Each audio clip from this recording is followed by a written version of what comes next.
aneh. Hari ini kalau ada anak muda tidak mau pacaran, dianggap anak muda yang aneh. Itu sudah punya calon. Enggak. Jangan-jangan homo dia itu. Aneh. Makanya betul kata Nabi, bada al-islamu gharibun. Islam ini pertama kali datang aneh. Fasaufa yakunu ghariban. Nanti di akhir zaman dia akan dianggap aneh. Fatuba lil ghuraba.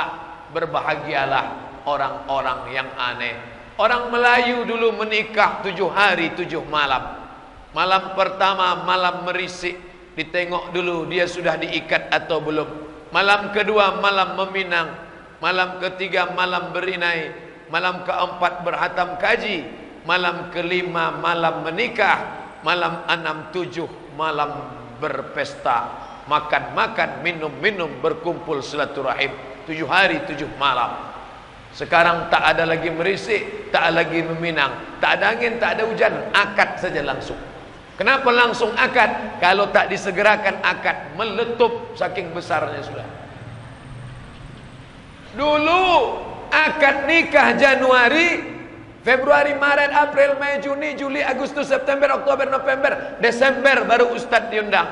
Assalamualaikum Ustadz Somad. Ya, Ustadz dulu acara nasihat pernikahan anak saya kan? Kapan tuh Pak? Januari. Ya betul. Ini bulan Desember tolong datang ke rumah kami. Acara apa tuh Pak? Acara akikah cucu kami. Cucu yang mana? Yang kemarin Januari itulah. Oh iya, dulu begitu. Sekarang dah menikah Januari, April akikah langsung. Tak 1-2 SMS masuk ke HP saya nih. Pertanyaannya Pak, apa hukum nikah setelah hamil duluan? Ini kalau dikumpulkan, inilah pertanyaan yang paling banyak. WhatsApp, message, Twitter, BBM, HP, telepon langsung. Apa hukum menikah setelah hamil? Sepakat 4 mazhab, Hanafi, Maliki, Syafi'i, Hambali, bahwa orang yang hamil kalau dinikahkan oleh Pak Kua, nikahnya sah. Hukum negara, hukum agama, nikahnya sah. Tidak ada permasalahan. Yang tidak masalah jangan dipermasalahkan. Nikahnya apa hukumnya? Nikahnya apa hukumnya? Nikahnya apa hukumnya? Sah. Lalu masalahnya di mana? Setelah anak lahir muncul 4 masalah. Apa masalahnya? Anak itu tidak boleh pakai bin bapaknya. Lalu pakai bin siapa? Bin emaknya. Malulah pakai bin emaknya. Satu-satunya yang pakai bin emak cuma satu, Isa ibnu Maryam. Yang lain mana ada? Malu pakai bin emaknya. Apa boleh buat? Begitu hukum Islam. Kalau mau nikahkan, nanti lahir anak pakai bin emaknya. Kalau tak mau gimana? Pindah ke Papua. Cari kos-kosan di sana. Tunggu sampai 9 bulan. Setelah lahir baru balik. Ditanya tetangga, mana anak kamu? Sedang S2. Pertama, tak boleh pakai bin bapaknya. Yang kedua, kebetulan anak itu lahir laki-laki. Anak hasil zina, lahir laki-laki.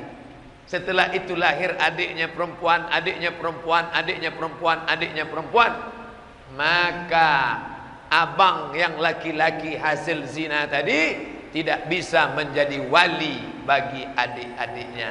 Kenapa tidak bisa jadi wali? Karena mereka saudara seemak, saudara seemak, saudara seibu, tak bisa jadi wali. Yang bisa jadi wali adalah saudara seayah. 3, mati si bapak, anak tak dapat harta warisan.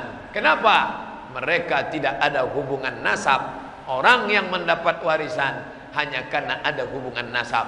Yang tak ada hubungan nasab tidak saling mewarisi. 4, kebetulan anak hasil zina itu anak gadis 25 tahun, dia pun tumbuh menjadi anak yang gadis cantik jelita. Dipinang anak lajang sampai masanya mau menikah, maka si bapak tak bisa mewalikan anak itu karena itu bukan anaknya. Lalu siapa walinya?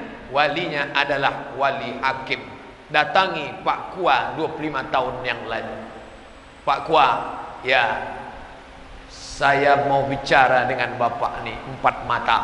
Masalah masa lalu saya 25 tahun yang lalu. Kata Pak Kua, jangankan 4 mata, 3 pun bisa. Apa masalahnya? Saya ni tak baik, Pak Kua. Saya ni orangnya tak baik, Pak. Apa tak baiknya? Sekarang saya baru baik. Dulu saya ni setan. Kata Pak Kua, memang nampak saya masih ada bibit-bibitnya lagi. Jujur, maka perempuan itu yang mewalikannya adalah wali hakim. Begitu kata Nabi. Fasultan hakim waliyun man la waliyalaha. Menjadi wali bagi perempuan yang tak ada walinya. Itu kan ayah dia. Rambutnya sudah diambil, darahnya sudah diambil, air liurnya diambil. Rambut, darah, air liur bawa ke Singapura. Dekat dari sini. Tes DNA. Tes. Setelah tes positif, ini anak Anda. Tunjukkan. Ini anak saya, Pak Ustaz. Siapa yang bilang itu anak kamu? Ini Lee Kuan Yew yang bilang. Tak laku, Mas Bro. Dalam Islam DNA tak laku. Lalu yang laku itu apa? Akad. Salah saya apa? Udah dijelaskan, tak juga tahu dia salahnya. Apa salah saya? Mau tahu kamu apa salah kamu? Apa? Kamu mencoblos sebelum hari H. Itu salah kamu, baru kamu tahu. Maka jagalah anak-anak gadis kita. Tak selamat kita dari azab Allah Subhanahu wa ta'ala. Selangkah lagi kita mau masuk surga. Setan menggoda, iblis mencari kawan. Ditariknya kaki kita oleh anak gadis yang tak dididik, tak dapat tunjuk ajar. Datuk Tenas Effendi dari Kerajaan Melayu Pelalawan menulis buku Tunjuk Ajar Melayu. Apa maknanya? Tangan menunjuk, mulut mengajar. Kenapa tak pakai baju kurung? Kenapa tak berjilbab panjang? Kenapa tak balik petang? Kenapa keluar sama laki tak mahram? Sama siapa? Pulang jam berapa? Duit kemana saja dipakai? Perempuan mesti menunjuk ajar. Tangan menunjuk, mulut mengajar. Begitu perempuan berhenti menunjuk dan mengajar, kiamat sudah terjadi di rumah tangga. Kenapa Ustaz sebut perempuan? Karena ibulah yang paling lama mendidik anak-anak. Adapun suami mencari nafkah, pergi pagi pulang petang, peras keringat banting tulang, tunggang langgang lintang kukang. Bapak Ibu yang dimuliakan Allah Subhanahu wa ta'ala, satu yang melakukan aneh, dua yang melakukan agak aneh, 3 yang melakukan kurang aneh, 5 yang melakukan tidak aneh, 6 yang melakukan biasa-biasa saja, 7 yang melakukan tak lagi menjadi permasalahan. Allah bisa karena biasa. Jangan sampai kita merasa benar. Orang yang menikahkan anak telah hamil merasa benar, padahal dia tidak benar. Kalau hidup dia zaman Abu Bakar Siddiq, apa yang akan dilakukan Nabi dan Abu Bakar? Azaniyatu, pezina perempuan, wazani, pezina laki-laki, fajlidu kulla wahidin minhuma mi'ata jaldah. Cambuk 100 kali cambuk. Tak ada cambuk pecut untuk memukul kuda, tak ada. Ambil batang korma, pelepah korma, pukulkan ke belakang. Tak ada pelepah korma, pelepah kelapa, pelepah sawit. Tak juga ada tiang kapal itu pukulkan ke belakang. Berapa kali? Kalau belum menikah 100 kali. Kalau sudah menikah, bini orang, laki orang, berzina juga, apa hukumannya? Asy-syaikhu wasy-syaikhatu, laki-laki yang sudah menikah, perempuan yang sudah punya suami tetap juga berzina. Tanam setengah badan dalam tanah, lempar batu sampai mati, tak ada ampun. Kenapa ditanam setengah badan? Karena kalau tak ditanam lari dia. Maka tanam sampai sepinggang, ambil batu, lempar sampai mati. Begitu hukum Islam. Nanti kalau bapak ibu mau melaksanakan di sini, gali tanah, masukkan dia, lempar batu sampai mati. Tapi kalau Pak Kapolsek menangkap, saya tak tanggung jawab. Saya hanya menyampaikan hukum Islam. Ini negara Pancasila, tidak diterapkan hukum Islam. Orang yang berzina bukan dilempar batu, orang berzina bukan dilempar cambuk. Orang yang berzina apa hukumannya? Dinikahkan. Bapak Ibu yang dimuliakan Allah Subhanahu wa taala, hukum Allah tidak ditegakkan, kita sendirilah introspeksi diri.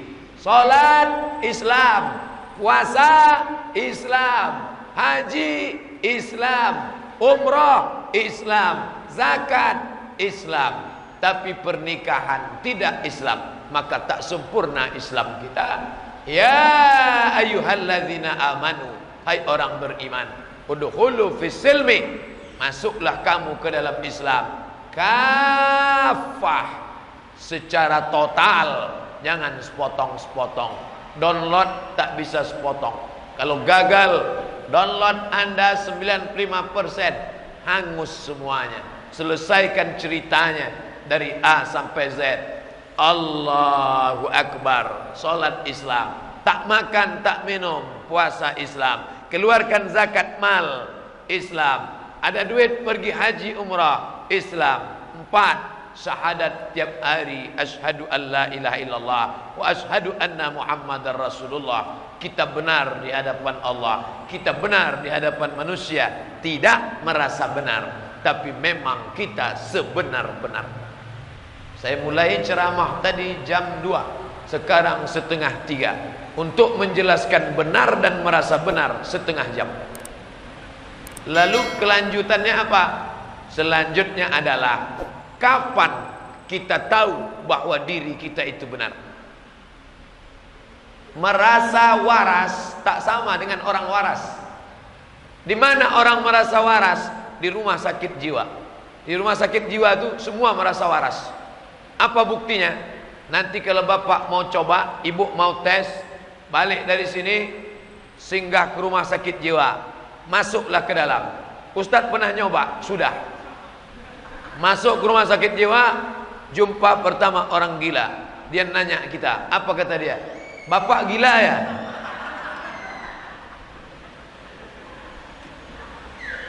Pertama kita marah, akhirnya kita sadar dia gila. Kita masuk ke dalam. Di dalamnya di Pekanbaru ada lapangan tenis. Jumpa lagi orang gila. Jumpa dia, nengok kita. Apa kata dia? Bapak gila ya?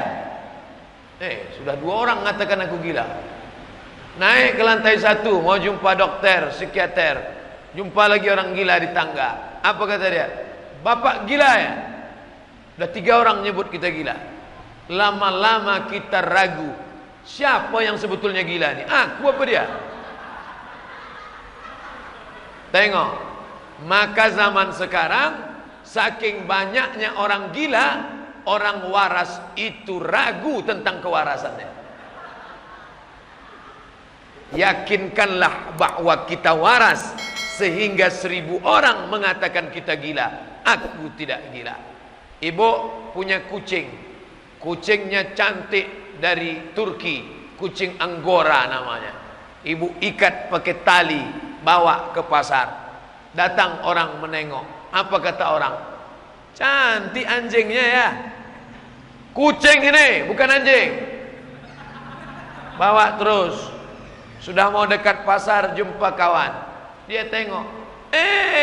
Beli di mana anjingnya? Kucing ini. Masuk ke dalam tempat jual gula, jumpa kawan.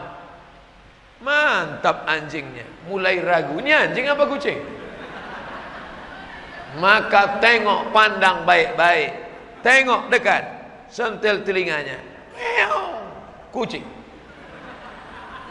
Hari ini orang kalau tidak meyakini hakikat kebenaran, dia ragu tentang kebenaran itu. Bapak Ibu yang dimuliakan Allah, hanyut. Makanya kata Nabi, di mana letak kebenaran itu? Taraktu fikum amraini, kutinggalkan pada kamu 2 saja. Tempat berpegang 2. satu di kanan, satu di kiri. Kalau kalian pegang yang dua ini, lan tadillu abada, kalian tak akan sesat selamanya. Apa itu? Kitabullah Al-Quran wa sunnati, sunnah Rasulullah sallallahu alaihi wasallam. Saya pergi ke Pulau Penyengat, tertulis Gurindam 12, tertulis nyata dalam Gurindam yang ditulis oleh Raja Ali Haji. Diurutkannya 4 pegangan dalam Islam: Quran, hadis, ijma', qiyas. Pegangan inilah sekarang yang tidak diberikan kepada anak-anak muda kita. Apa tempat mereka berpegang sekarang? Gamang, galau, tak tentu arah, tak ada tempat dia berpegang. Pegangannya apa sekarang? Musik. Pegangannya apa sekarang? TV. Pegangannya sekarang apa? Internet. Pulsa sedang banyak, dia tenang. Begitu habis dia galau. Kalau ditinggalkan harta, harta binasa. Ditinggalkan kuasa, kuasa akan sirna. Ditinggalkan nama, nama akan jatuh.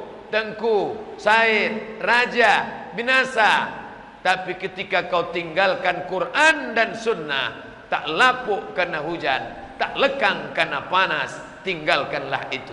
Berapa banyak orang-orang kaya, orang-orang besar meninggalkan tanah sejauh mata memandang, meninggalkan emas bebungkal-bungkal. Ketika hari berganti, musim berubah, dia tidak kekal, maka tinggalkanlah yang kekal. Afdalu zikri seabdal-abdal zikir la ilaha illallah. Bapak Ibu yang dimuliakan Allah Subhanahu wa taala, sekarang orang sedang kehilangan pegangan, kehilangan arah, sampai menjual agamanya, menjual keyakinannya, menjual akhiratnya. Dunia ini tempat persinggahan. Saya dibawa singgah sebentar ke belakang padang. Singgah, berapa lama singgahnya? Untuk apa singgahnya? Kami di sini hanya 3 saja. Datang, sholat, makan, ceramah, pulang. Misi kami di pulau ini 3 saja. Datang, makan, sholat, ceramah, pulang. Ini bukan tempat tinggal kami. Tempat tinggal kami di sana. Habis masanya kami pulang, karena maghrib nanti sudah menunggu janji. Begitu juga dengan tempat persinggahan. Alam roh, alam rahim, alam dunia, alam kubur, alam akhirat. Tak bisa kita minta lama-lama di sini. Dari mana? Alam roh. Pindah ke mana? Alam perut, alam rahim. Pindah ke mana? Alam dunia. Pindah ke mana? Alam kubur. Pindah ke mana? Alam akhirat. Lama di alam dunia, persinggahan sementara waktu petang. Petang datang, kita pun berlanjut. Apa kata pepatah orang Melayu? Mumbang jatuh, kelapa pun jatuh. Kalau tegak di bawah pokok kelapa, tengoklah ke bawah. Kelapa tua jatuh, kelapa muda jatuh, mumbang jatuh, mayang jatuh, pelepah pun jatuh. Yang kaya jangan sombong, yang miskin jangan putus asa. Kalau kau miskin, miskin itu sebentar saja, sementara malaikat maut datang. Kalau kau cacat, buta, lumpuh, pincang, stroke, jangan sakit hati, karena kau mengalaminya tak lama, karena setelah itu kau akan mati menghadap Allah. Yang kaya pun jangan sombong, karena kau tak kekal abadi. Kurang hebat apa Qarun yang hartanya melimpah ruah, sekarang tinggal jadi danau. Saya kuliah di Mesir 4 tahun, ada danau besar namanya Danau Qarun. Bulan 7, bulan Juli, bulan 8, bulan Agustus, mahasiswa dibawa jalan-jalan ke Danau Qarun. Inilah danau tempat Qarun tenggelam. Orang paling kaya di dunia, kunci-kuncinya aja dipikul orang-orang tegap, bodyguard tak sanggup memikul kuncinya. Belum lagi emas hartanya, tenggelam masuk ke dalam danau, Danau Qarun.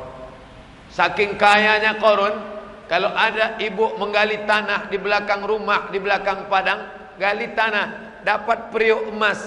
Apa kata ibu? Periuk korun. Padahal tenggelamnya di Mesir, bisa pula periuknya ke belakang padang. Saking hebatnya korun. Harta korun itu pakai huruf qaf, korun. Tapi karena orang kita payah menyebut qaf, karun kata dia. Harta karun. Itu tak betul. Yang betul harta korun. Bapak Ibu yang dimuliakan Allah Subhanahu wa taala, tinggalkanlah yang bisa menyelamatkan anak-anak kita. Mungkin agak berpisah sejenak. Masukkan ke pondok pesantren di Batam, Tanjung Balai Karimun, ada pesantren bagus. Atau di Pekanbaru Riau, masukkan. Langsung ke Jawa aja Pak, ke Gontor, masukkan. Itulah yang menjadi pegangan dia. Karena kita tak bisa mengontrol dia 24 jam. Biarkan, tanamkan microchip dalam kepala dia. Nah, aku tak bisa mengontrolmu. Yang mengontrolmu adalah dia. Siapa dia? La ta'khuzuhu sinatun wala naum. Tapi dengan syarat. Syaratnya apa? Kasih dia makan. Saya sebagai laki-laki ada 5 hak anak istri dalam diri saya.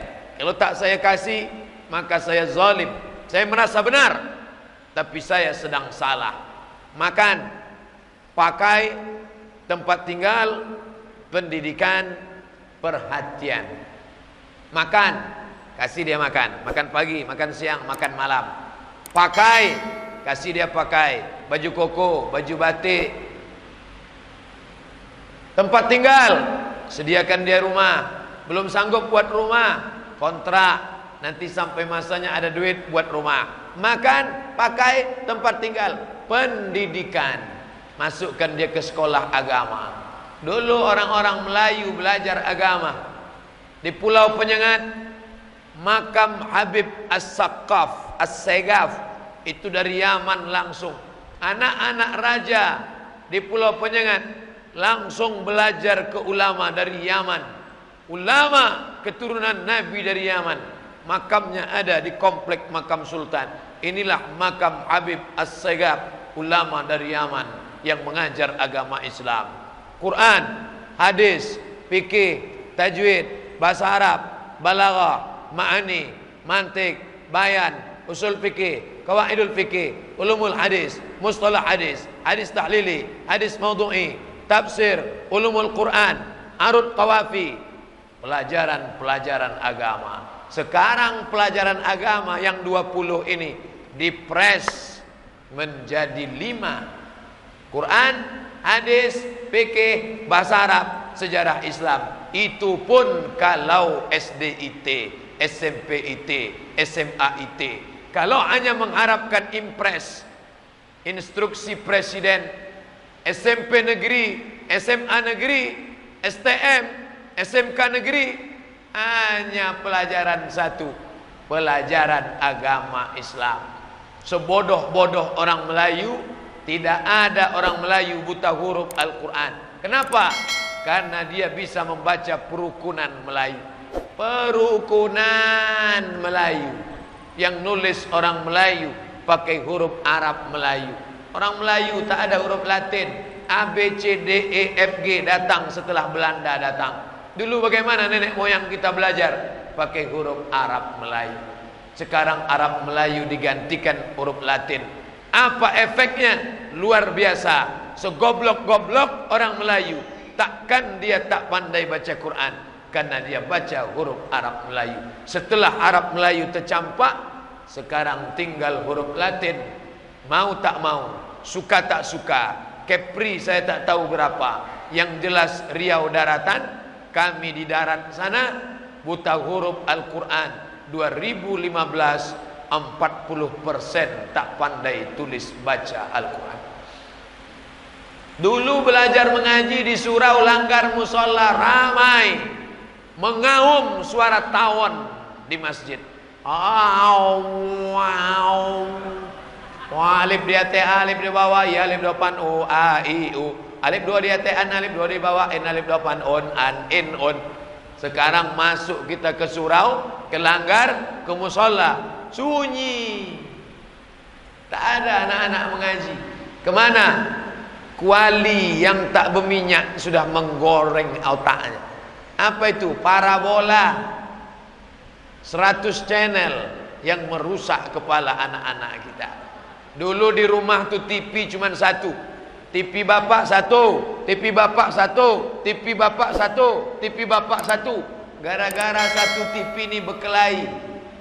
Bapak mau nonton Real Madrid, Barcelona, Manchester United, Juventus. Ibu mau menonton film hantu. Berkelahi, rebut-rebutan remote. Hampir gol. Marah bapak emosi, menggeletar tangannya, jatuh talak 100. Kata hakim, kenapa kalian sampai bercerai? Kata hakim, kami ini bercerai Pak Hakim. Malu kami cerita nih Pak Hakim. Ceritalah kata Pak Hakim. Apa masalahnya?